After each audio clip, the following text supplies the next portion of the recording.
गोंदिया जिल्ह्यात डिसेंबर महिन्यात मोठ्या प्रमाणात अपघात होत असतात आणि या अपघातावर आळा घालण्यासाठी वाहतूक विभाग सज्ज झाला असून मोठ्या प्रमाणात शहरामध्ये पेट्रोलिंग वाढवण्यात आली आहे। वाहनांवर कारवाई करण्यात येत असून बेधावपणे वाहन चालक वाहन चालवणाऱ्या वाहनांवर तसेच अतिवेगाने वाहन चालवणाऱ्या दुचाकीवर हेल्मेटच्या परिधान न करणाऱ्या वाहनांवर कारवाई करण्यात आली असून आतापर्यंत 334 वाहनांवर कारवाई करण्यात आली असून 5 वाहने सुद्धा जप्त करण्यात आली आहेत आणि आता गोंदिया जिल्हा वाहतूक विभागाला इंटरसेप्टर वाहन ही प्राप्त होणार असून लवकरच वाहतूक विभागाला ही वाहन मिळणार आहे। त्यामुळे जिल्ह्यामध्ये अतिवेगाने वाहन चालवणे, मोबाईलवर बोलणे, दुचाकीवर हेल्मेटचा वापर न करणे अशा विविध प्रकारच्या वाहनांवर आळा घालण्यासाठी आता हे वाहन महत्त्वाचं ठरणार असल्याचे वाहतूक पोलीस निरीक्षक नागेश भास्कर यांनी सांगितले आहे आणि हे वाहन संपूर्ण जिल्ह्यामध्ये फिरणार असून वाहतूक नियमांचे पालन न करणाऱ्या वाहनांवर कारवाई करणार हे मात्र निश्चित। तर काय सांगाल, एक विशेष मोहीम राबवण्यात येत आहे अपघातावर आळा घालण्यासाठी? अपघातावर गोंदिया जिल्ह्यात आळा घालण्यासाठी आता आपण विशेष मोहिमांचं आयोजन करत आहेत।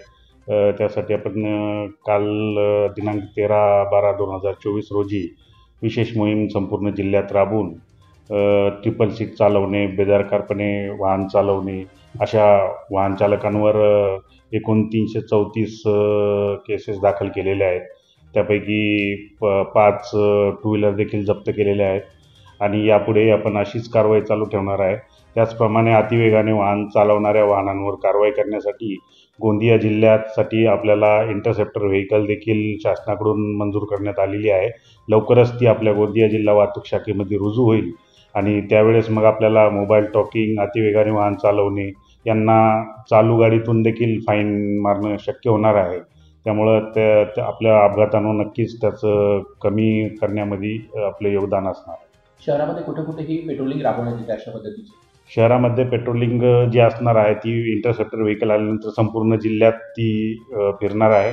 अतिवेगाने वाहन चालवणे, मोबाईल टॉकिंग करणे, विदाऊट हेल्मेट अशा प्रकारचे फाईन ती चालूमध्ये सुद्धा फाईन मारू शकते असं ती व्हेकल आहे। अद्ययावत अशी व्हेकल आहे, ती संपूर्ण जिल्ह्याभर कारवाई करणार आहोत। जीबी न्यूजचे प्रत्येक अपडेट मिळवून घेण्यासाठी तुम्ही आमच्या चॅनलला लाईक करा, सबस्क्राईब करा आणि शेअर करा। तसेच बेल आयकॉनला सुद्धा प्रेस करा। आपला जिल्हा, आपली बातमी, जीबी न्यूज गोंदिया।